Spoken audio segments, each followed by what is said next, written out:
Fala galera do canal Vamos Falar sobre Física, tudo bem? Na aula passada a gente conversou sobre o modelinho atômico de Bohr e hoje a gente vai dar continuidade nesse modelo falando um pouquinho sobre distribuição eletrônica. Dá o like aí no vídeo já, escreve uns comentáriozinhos aí se tiver alguma dúvida, compartilha com o coleguinha e agora vamos falar sobre química.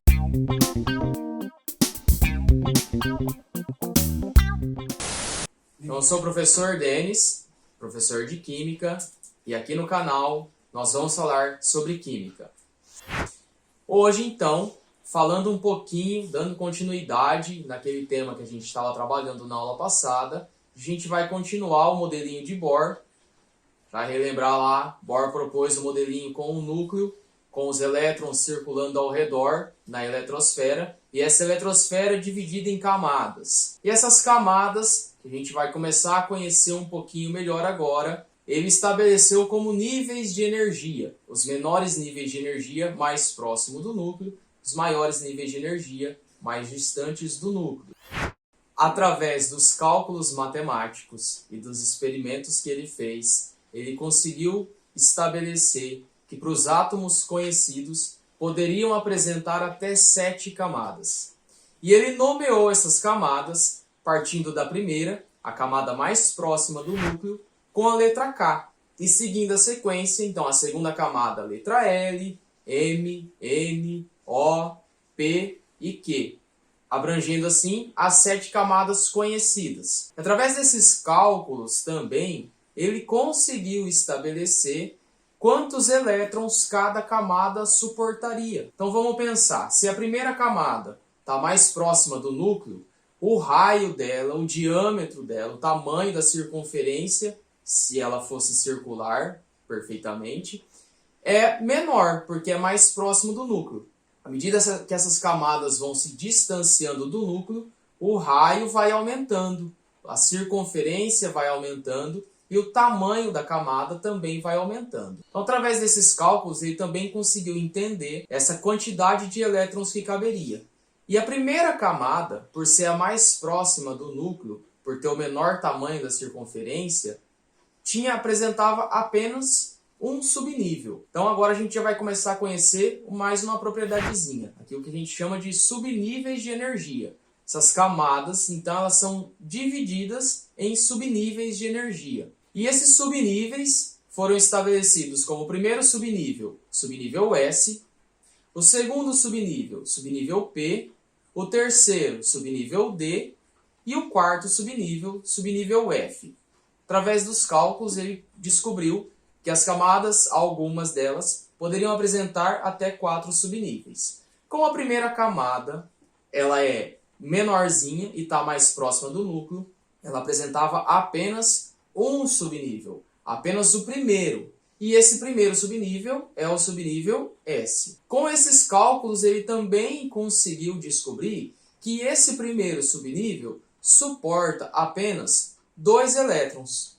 Então, se a primeira camada só tem um subnível, então ela só suporta o subnível S e só suporta, no máximo, 2 elétrons. A segunda camada já apresentava os 2 primeiros subníveis, o S e o P. E o subnível P suporta até 6 elétrons. Então, a segunda camada, com os subníveis S e o subnível P, suporta até 6 mais 2, 8 elétrons. A terceira camada, ele conseguiu determinar que ela suportava os 3 primeiros subníveis, o S, o P e o D. E o subnível D suporta até 10 elétrons. À medida que a camada vai se distanciando do núcleo, vai aumentando a sua circunferência, vai aumentando o espaço, vai suportando mais elétrons. Então, 2 mais 6 mais 10,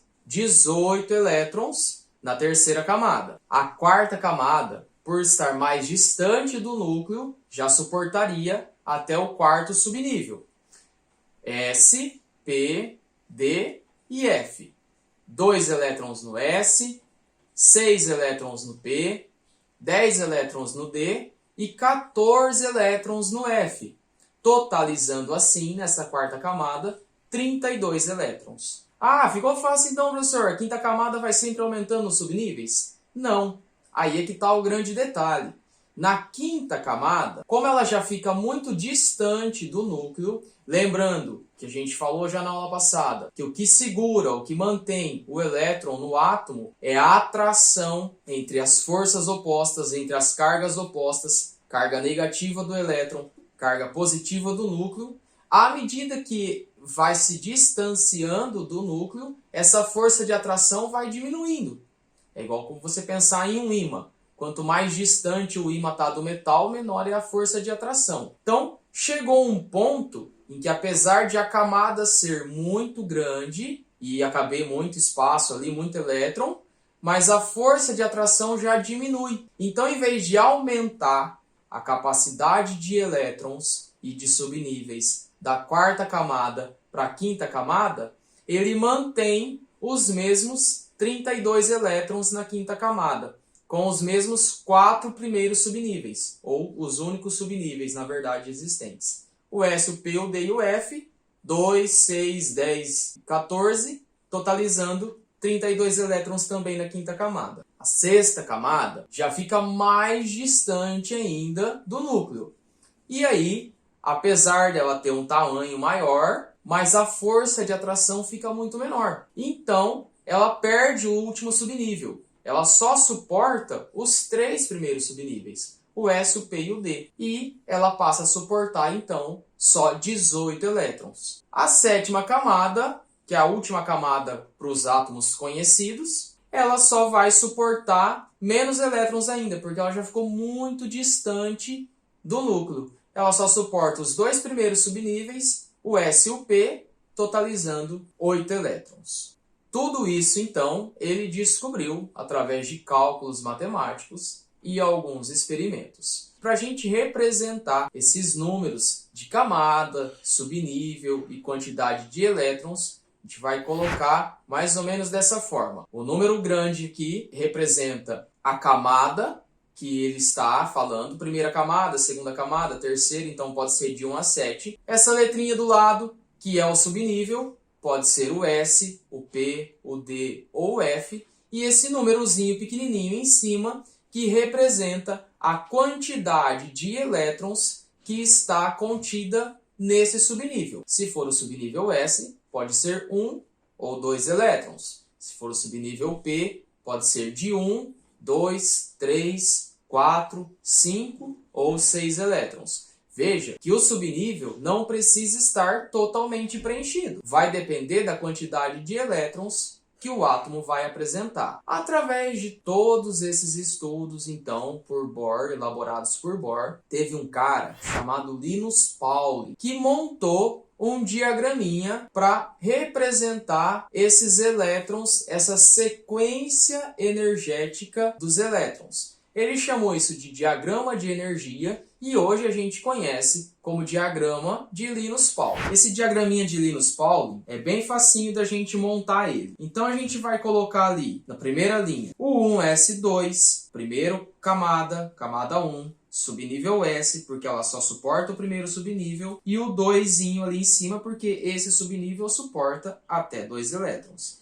Na segunda linha, 2s2, 2p6, porque a segunda camada, que é a segunda linha, suporta os 2 primeiros subníveis, o S e o P, e cada subnível ali com a sua quantidade respectiva de elétrons. E assim por diante. Terceira camada, S, P e D. Quarta camada, S, P, D e F. Quinta camada, também S, P, D e F. Sexta camada, S, P e D. E a sétima camada, S e P, com as quantidades respectivas dos elétronzinhos aí que cada um desses subníveis suporta. E aí ele conseguiu determinar, através dos estudos do Bohr, também dos estudos do Pauling, eles conseguiram determinar a sequência energética que esses elétrons vai seguir, que é essas setinhas que estão aparecendo aí. Essa sequência de elétrons é a sequência energética. Então, os níveis de menor energia é ali, então, primeira camada, primeiro subnível, os 2 primeiros elétrons. À medida que vai seguindo as setinhas aí, vai aumentando o nível de energia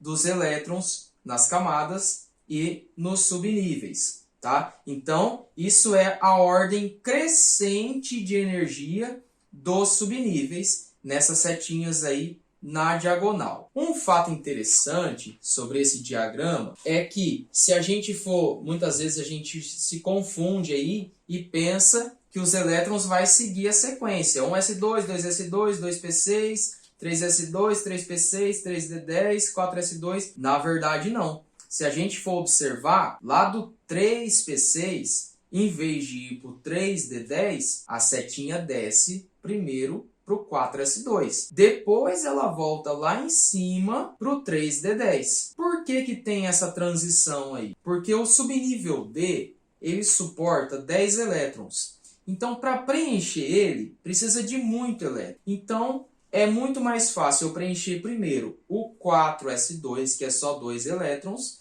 para depois eu ir para o 3D. À medida que eu vou gastar menos energia para colocar esses elétrons na quarta camada do que para preencher a terceira camada totalmente. Por isso que as setinhas elas são na diagonal e não em linhas aí horizontais. Esse então é o diagraminha de energia que mostra para a gente a distribuição eletrônica dos elétrons em determinado átomo. E essa distribuição aí, até o último subnível, o 7p6, abrange todos os átomos conhecidos. Ainda não se conhece, não existe nenhum átomo que extrapole essa distribuição eletrônica. Entendido? Então a gente usa esse diagraminha para fazer todas as distribuições eletrônicas. Alguns detalhes importantes que a gente não pode esquecer. A distribuição eletrônica serve para os átomos no estado fundamental. Eles vão preferir sempre ocupar os espaços de menor energia. Por isso que segue essa sequenciazinha do Linus Pauling. Mais um detalhe. A camada mais externa preenchida pelo átomo, então a camada mais externa que apresenta pelo menos um elétron no átomo, pode ser a primeira, pode ser a sétima, dependendo da quantidade de elétrons que esse átomo apresenta, ela é chamada de camada de valência. Então esse termo, sempre que aparecer, camada de valência, representa a última camada que apresenta elétrons no átomo. E os elétrons que estiverem presentes nessa camada são chamados de elétrons de valência. Tá? Então aquilo que a gente chama de valência no átomo são os elétrons que estão presentes na última camada dele. Depende daí da quantidade de elétrons que esse átomo apresenta. Entendido? Vamos fazer um exemplozinho agora aqui, baseado nesse diagraminha que a gente acabou de montar, para treinar essa distribuição eletrônica de alguns elementos aí. Então vamos fazer um exemplozinho do cloro. O cloro, seguindo a tabelinha periódica lá, nossa amiga, ele apresenta 17 elétrons. Como que a gente vai distribuir esses 17 elétrons? A partir do diagrama aí de Linus Pauling, ou do diagrama de energia, seguindo a diagonal aí dos números energéticos. Então, o primeiro númerozinho lá, primeira camada, camada 1, subnível S, 2 elétrons. Então, a gente vai escrever 1s2. Seguindo a diagonal, segunda camada, primeiro subnível, 2 elétrons, 2s2. Segunda camada, segundo subnível, 6 elétrons, então 2p6. Descemos para a terceira camada, primeiro subnível, 3s2. Terceira camada, segundo subnível, 3p. E agora, vamos ver, tem uma paradinha aí. Se a gente somar os elétrons que foi até agora, então o 2 mais 2, 4, mais 6, 10, mais 2, 12. Para chegar nos 17 elétrons do cloro, faltam apenas 5 elétrons. Então, esse subnível não vai ficar totalmente preenchido. Então, em vez de colocar 3p6 para preencher o subnível, a gente vai colocar somente 3p5, porque a gente precisa chegar nos 17 elétrons do cloro. Se a gente somar aí agora, 2 mais 2, 4, mais 6, 10, mais 2, 12, mais 5, 17 elétronzinhos do cloro. Então, a partir daí, dessa distribuição eletrônica, essa linhazinha que a gente escreveu aí, que é a distribuição eletrônica do cloro, A gente consegue enxergar também que o cloro apresenta, então, 3 camadas eletrônicas. A primeira camada, camada K, a segunda, camada L, e a terceira, camada M. Qual que é, então, a camada de valência do cloro? A camada M, KLM. A terceira camada é a última camada do cloro. Ele não continuou, ele não chegou na quarta. Então, a terceira camada é a que nós chamamos de camada de valência do cloro. E quantos elétrons ele apresenta na camada de valência? 7 elétrons. 5 no subnível P e 2 no subnível S. Então, o cloro apresenta 7 elétrons na sua camada de valência. Para a gente encerrar esse assunto, a gente vai falar da distribuição eletrônica resumida, que é baseada na distribuição eletrônica do gás nobre anterior ao elemento que a gente está trabalhando. No caso do cloro, a distribuição eletrônica dele que a gente acabou de fazer, os 17 elétronzinhos lá. O gás nobre anterior a ele na tabela periódica é o neônio. E o neônio apresenta 10 elétrons. Então a gente vai simplificar. A distribuição eletrônica do neônio é 1s2, 2s2, 2p6. A gente vai esconder essa parte na hora de escrever a distribuição eletrônica. Vai escrever só o símbolozinho do neônio ali entre parênteses. Então, Ne entre colchetes, na verdade, não é parênteses. E vai continuar a partir da distribuição dele. Então, vai colocar Ne entre colchetes e continuar do 3s2 para frente, que é a partir da distribuição do neônio. Então, vai ficar neônio, 3s2, 3p5. Essa é a distribuição eletrônica resumida ou simplificada, aparece às vezes esse termo também, do gás cloro. Para que a gente usa ela? Para os elementos de número atômico muito grande. Para não ficar escrevendo uma distribuição eletrônica extremamente comprida, a gente simplifica utilizando o gás nobre sempre anterior a ele. Essa é uma forma mais fácil de escrever a distribuição eletrônica, que ocupa menos espaço também. Com o passar do tempo e a prática, a gente pega isso daí fácil. Recapitulando então, distribuição eletrônica, através do modelinho de Bohr, 7 camadas de energia, KLMNOPQ, cada camada uma quantidade certa de subníveis e elétrons, que compreende todos os átomos conhecidos. Através dessa quantidade de subníveis e elétrons, o Pauling escreveu o diagraminha de energia, seguindo sempre as setinhas na diagonal, mostrando os níveis energéticos na ordem crescente. Através desse diagraminha, a gente consegue escrever a distribuição eletrônica de todos os elementos conhecidos até hoje. Espero que vocês tenham gostado. A aula hoje foi um pouquinho mais puxada. Espero que vocês tenham curtido e tenham tirado as dúvidas. Se ficou alguma dúvida, deixa aí nos comentáriozinhos, a gente vai responder, tá? Se gostou, compartilha, deixa o likezinho aí pra gente, isso ajuda muito, fortalece o canal, manda pros amigos, divulga aí nas redes sociais, ajuda a gente aí a crescer e movimentar o canal. Assiste os outros vídeos aí também, os vídeos das aulas anteriores, para recapitular se ficou alguma dúvida. E é isso. Aguardo vocês no próximo vídeo, na próxima aula. Valeu, galera, e aqui vamos falar sobre química.